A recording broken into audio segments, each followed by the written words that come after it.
সদৌ বাঙালী যুৱ ছাত্ৰ ফেডাৰেশ্যন ওদালগুৰি জিলা সমিতিৰ 11তম দ্বিবাৰ্ষিক অধিৱেশন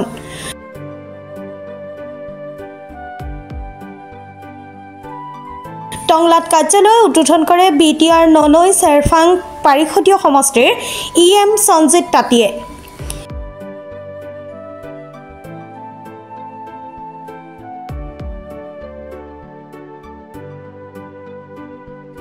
ঐক্য শান্তি আৰু ভাতৃত্ববোধৰ লক্ষ্যৰে এইবেলি টংলাৰ ৰূপাঘাটত সদৌ অসম বাঙালী যুৱ ছাত্ৰ ফেডাৰেশ্যন ওদালগুৰি সমিতিৰ 11তম দ্বিবাৰ্ষিক অধিৱেশন অনুষ্ঠিত।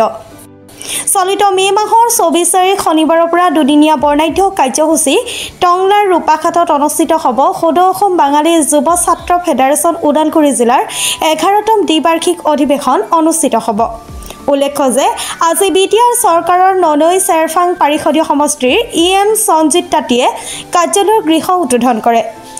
ভাষিক সংখ্যালঘু উন্নয়নৰ পৰিষদৰ সদস্য সুজিত চৰকাৰে আধৰা অনুষ্ঠানত সদৌ অসম বাঙালী যুৱ ছাত্ৰ ফেডাৰেশ্যন ওদালগুৰি জিলা সমিতিৰ উপদেষ্টা নিতাই দে, উপসভাপতি গোবিন্দ দে, টংলা আঞ্চলিক সমিতিৰ সভাপতি সুশান্ত চৰকাৰ, সম্পাদক বাবুল বৈশ্য, মহিলা কমিটিৰ সম্পাদিকা ৰূপা চৰকাৰ, সমাজকৰ্মী অনিল ৰয় আৰু মাধৱ মণ্ডলৰ লগতে ছাত্ৰ সংগঠনৰ বিষয়ববীয়া উপস্থিত থাকে।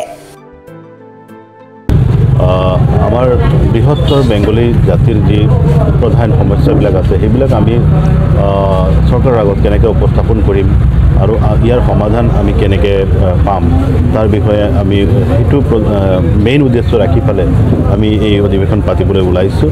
আৰু বৃহত্তৰ বেংগলী জাতি এটা বহুত চহকী, সকলো দিশৰ পৰা চহকী জাতি, সেইটো আমি দেখাবলৈ বিচাৰিছোঁ। গোটেই টংলা আমি এইটো গোটেই অঞ্চল ওদালগুৰি ডিষ্ট্ৰিক্ট সামৰি পেলাই আমি এই অনুষ্ঠানটো ৰাখিব গৈ আছোঁ।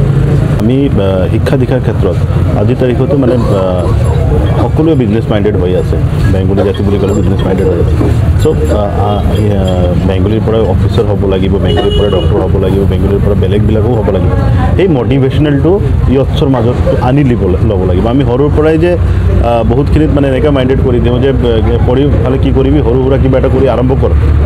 আমি এই ফুলটোক মানে ফুলিবই নিদিওঁ, তাৰ আগতে আমি বেলেগে কিবা এটা ট্ৰেক দি দিওঁ।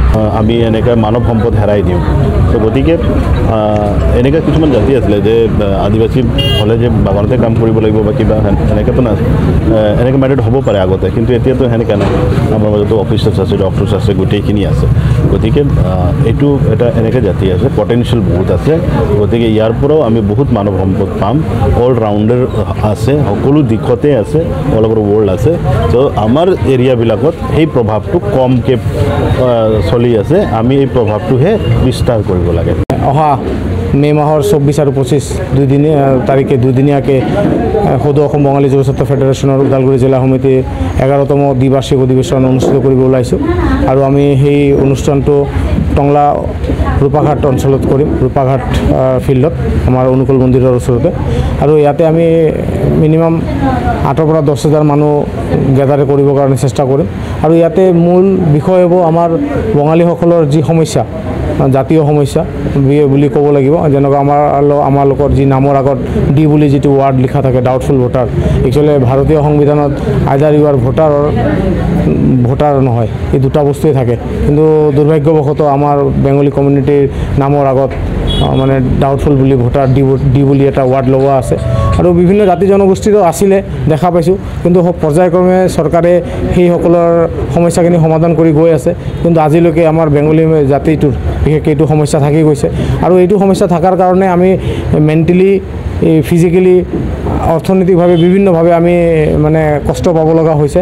আৰু বিশেষকৈ আমি দেখা পাইছোঁ এইটো কাৰণে অকল এই টংলা অঞ্চলৰ নহয়, মানে অসমৰ বিভিন্ন অঞ্চলত মানুহখিনি মানসিক হাৰাশাস্তিত ভুগি বিভিন্ন সময়তে বিভিন্নজনে আত্মহত্যাও কৰিব লগা হৈছে।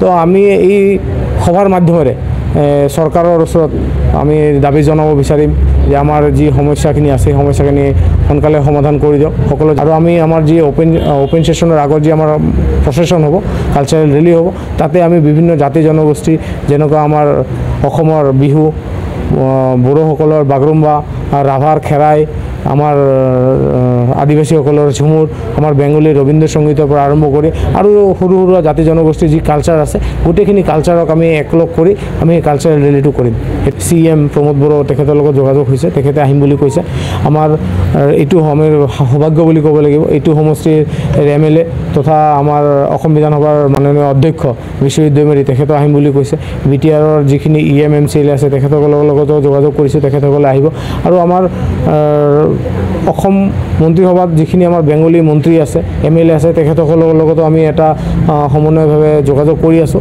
2 দিনত তেখেতসকলৰ পৰা ৰিজাল্ট আহিব যেহেতু সকলোৱে পঞ্চায়ত ইলেকশ্যন লৈ ব্যস্ত আজি পঞ্চায়ত ইলেকশ্যন শেষ হ'ল 11 তাৰিখে পঞ্চায়ত ইলেকশ্যনৰ ৰিজাল্ট ওলাব আৰু সেই পঞ্চায়ত ইলেকশ্যনৰ ৰিজাল্ট ওলোৱাৰ লগে লগে আমি তেখেতসকলৰ পৰা ফাইনেল ৰিপৰ্টটো পাম কোনে আহিব আমি আশা ৰাখিছোঁ শিলাদিত্যদেৱ আহিব আমি আশা ৰাখিছোঁ আমাৰ কৃষ্ণেন্দু পাল আহিব আমাৰ বৰাকৰ কৌশিক ৰয়ক আমি যোগাযোগ কৰিছোঁ আহিব আমাৰ বৰাকৰ ৰাজ্যসভাৰ সাংসদ আমাৰ মিশ্ৰ ৰঞ্জন দাস ডাঙৰীয়া তেখেতৰ লগত আলোচনা কৰিছোঁ তেখেতে আহিম বুলি কৈছে আমাৰ BTRৰ যিখিনি বেংগলী EM MCLA আছে গৌতম দাসকে আদি কৰি অৰূপ কুমাৰ দে আদি কৰি ধৰ্মনাৰায়ণ দাস আমাৰ BTRৰ উপাধ্যক্ষ অভিৰাম মহানকে আদি কৰি আৰু BTRৰ বা অসমত যিখিনি বেংগলী অৰ্গেনাইজেশ্যন আছে গোটেইখিনি অৰ্গেনাইজেশ্যনৰ সভাপতি সম্পাদক বিশেষকৈ কেন্দ্ৰীয় কমিটি আৰু জিলা সমিতিৰ সভাপতি সম্পাদকৰ সকলোকে আমি যোগাযোগ কৰিছোঁ আৰু অহা দিনতো কৰি আছোঁ তেখেতসকলে আমাৰ এই প্ৰগ্ৰামত আহিব বুলি আমি আশাবাদী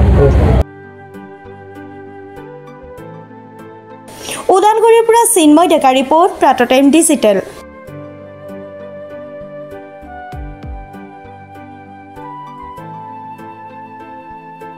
অসমৰ সংবাদ জগতখনৰ বাবে এক সুখৰ খবৰ আপোচবিহীন ৰাইজৰ কণ্ঠ সাপ্তাহিক কবচ পুনৰ এবাৰ অসমৰ ৰাইজৰ মাজলৈ স্বত্বাধিকাৰী প্ৰণীতা কলিতাৰ দ্বাৰা প্ৰকাশিত আৰু আপোচবিহীন একাংশ নপুৰণি অভিজ্ঞতাপুষ্ট সাংবাদিকৰ দ্বাৰা প্ৰচাৰিত তথা eco printing press Guwahati Katabari গড়চুকত মুদ্ৰিত সাপ্তাহিক কবচ এতিয়া অসমৰ বিভিন্ন প্ৰান্তত উপলব্ধ আমাৰ ঠিকনা মুখ্য কাৰ্যালয় অসম ফৰেষ্ট স্কুল হৰি মন্দিৰ পথ গুৱাহাটী আৰু উপ কাৰ্যালয় Kalita market Bijoynagar Kamrup Assam mobile number হৈছে 9435114666 70024728813 আমাৰ ইমেইল ID হৈছে kobos2025@gmail.com